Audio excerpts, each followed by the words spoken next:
محمد مبالي الله فري وطات هلا يا شباب الأمة اسمعوا هذه التاريخ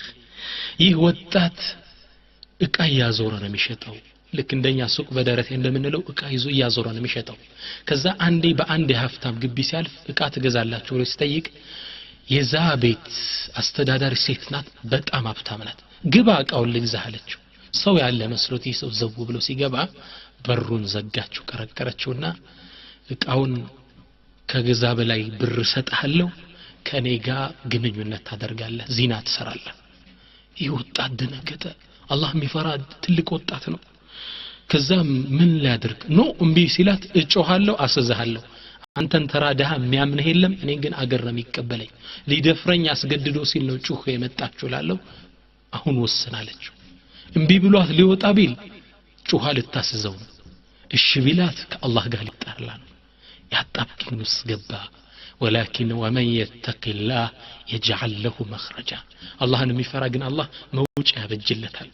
ከዛ ምን አላት እንዲህ ብዬ እንግዳ ካንቺ ጋር ልገናኝ ማንቺን ከምትሰይ ሰው ጋር ሽንት ቤት ልግባና ንጽህናዬን ጠብቄ ልውጣላት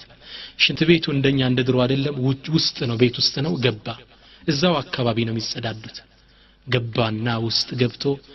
አላሁ አክበር ይከብዳል ልታወራው እንኳን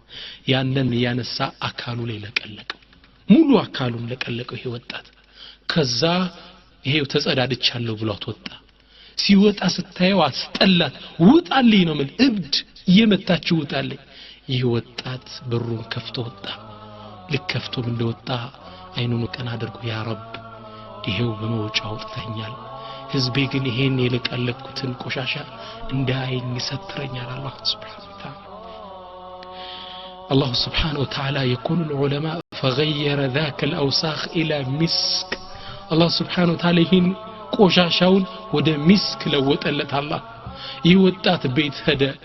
ሻወር ወሰደ ማንም እንዳየው አላህ አደረገ ቤት ገብቶ ሻወር ከወሰደ በኋላ فانبثق المسك من جسده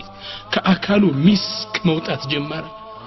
መስጂድ ይገባል መሐመድ ገብቶ ነበር ነው የሚባለው ቤት ውስጥ ይገባል አካባቢ ሚስክ እንዲያወድ አላህ አደረገ እስኪሞት ድረስ አካሉ ሚስክ ይሸት ነበር ስብሰባ ከተገኘ መሐመድ አልሚስኪ መኖሩ የሚታወቅ በሽታው መስጂድ ከገባ አወል ሶፍ ካለ በሽታው ነው በታቀ መስጂዱ ኑር ይሸት ነበር እስኪሞት ድረስ ومن يتق الله يجعل له مخرجا الله موجع بجلتال كن تقيا في الدنيا الله فريهون ሁሌም ዱንያን ጥላት ትወጣለህ አላህ